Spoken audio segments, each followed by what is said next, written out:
Bonjour et bienvenue sur ma minute judiciaire du Nouveau Détective.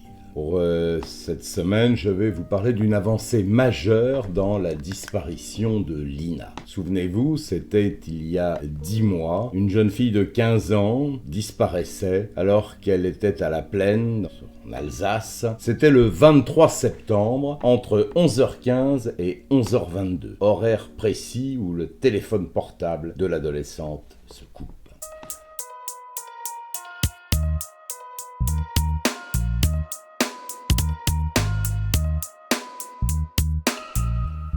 Plusieurs témoins l'ont vu dans ce court laps de temps, à peine quelques minutes. Lina cheminait à pied pour se rendre à la gare où elle devait prendre un train pour rejoindre son petit copain à Strasbourg. Et c'est lui qui donne l'alerte, ne la voyant pas arriver sur le quai. Un témoin capital affirme l'avoir vue dans un véhicule à la place passager. Elle lui aurait même fait un petit signe de la main et elle ne semblait pas en danger. Et le témoin évoque un véhicule de type Clio, bleu ou gris. D'intenses recherches sont mises en place, battues sur le terrain, les plans d'eau sont inspectés minutieusement, les chiens renifleurs entrent également en action, tout ça en vain. On suspecte un temps Tao, le petit ami, le petit copain, rapidement mis hors de cause. La mère de Lina s'exprime un petit peu, mais pas beaucoup, devant les médias, et l'enquête semble s'enliser. On évoque un dossier dans le dossier. Lina aurait déposé plainte contre 2 individus pour viol, et étonnamment, le parquet de Saverne a classé l'affaire rapidement. Alors que la jeune fille avait moins de 15 ans, et par conséquent, les 2 hommes désignés qui ont reconnu des relations consenties auraient dû être poursuivis automatiquement. Un mystère de plus dans ce dossier qui n'en manque pas. Finalement, l'affaire de viol intrigue les 2 juges d'instruction en charge de la disparition de Lina et ces magistrats décident de rouvrir ce dossier. S'ajoute à cela 2 vols commis en quelques mois d'intervalle. Lina possédait en effet une petite moto enfermée dans un garage, dans le garage de la maison familiale. L'engin disparaît une première fois, sa mère lui en rachète une autre qui disparaît aussi à peu près dans les mêmes circonstances. Bizarre. Il existe peut-être un lien entre ces vols et la disparition de Lina. Privée de ce moyen de locomotion, Lina est obligée de se déplacer à pied, ce qui la rend évidemment plus vulnérable.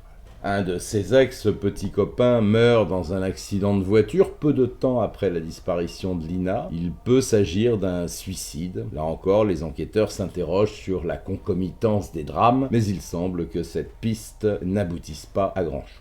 Une vague de perquisitions s'organise dans le secteur. Cette fois, les gendarmes semblent s'intéresser à plusieurs véhicules de type Clio, bleu ou gris. Un professeur de piano est placé en garde à vue. Sa maison ainsi que sa voiture sont passés au peigne fin. Là encore, sans résultat. Mais dans toutes ces investigations, une seule voiture manque à l'appel. Et vendredi dernier, la procureure de Strasbourg a fait des révélations fracassantes, évoquant une avancée majeure qui devrait permettre enfin de localiser Lina. La magistrate, dans un communiqué, indique que les gendarmes de l'ASR ont retrouvé la voiture qui intéresse l'enquête depuis le début. Il s'agit d'un véhicule volé et qui a été retrouvé dans le sud de la France, pas très loin de Montpellier. Différents recoupements permettent d'établir que cette voiture se trouvait à proximité de la plaine le 23 septembre. Les caméras de vidéosurveillance l'avaient enregistrée, mais la voiture restait introuvable. Une piste que les enquêteurs surveillaient avec beaucoup d'intérêt. Et puis finalement, la voiture qui avait été volée est diffusée à tous les services de police et de gendarmerie de France, et il y a quelques semaines, elle a enfin été retrouvée en Languedoc-Roussillon. Le laboratoire de la gendarmerie,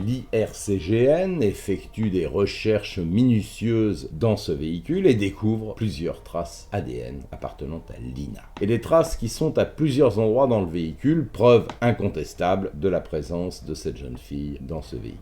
Reste à savoir dans quelles circonstances elle est montée, de gré ou de force. Beaucoup trop tôt pour le dire. D'autres ADN ont été retrouvés dans cette voiture qui permettent de mettre un nom sur le conducteur de la voiture. Malheureusement, ce dernier se suicide à Besançon au début du mois de juillet. Avant que les gendarmes ne l'arrêtent, il était défavorablement connu des services de police, qualifié par notre confrère du Parisien de petit voyou local. Un ultime espoir, puisque l'automobile est équipée d'un GPS, les gendarmes peuvent, avec un peu de chance, suivre avec précision les différents itinéraires de cette voiture, ce qui représente une chance de localiser Lina, vivante ou morte.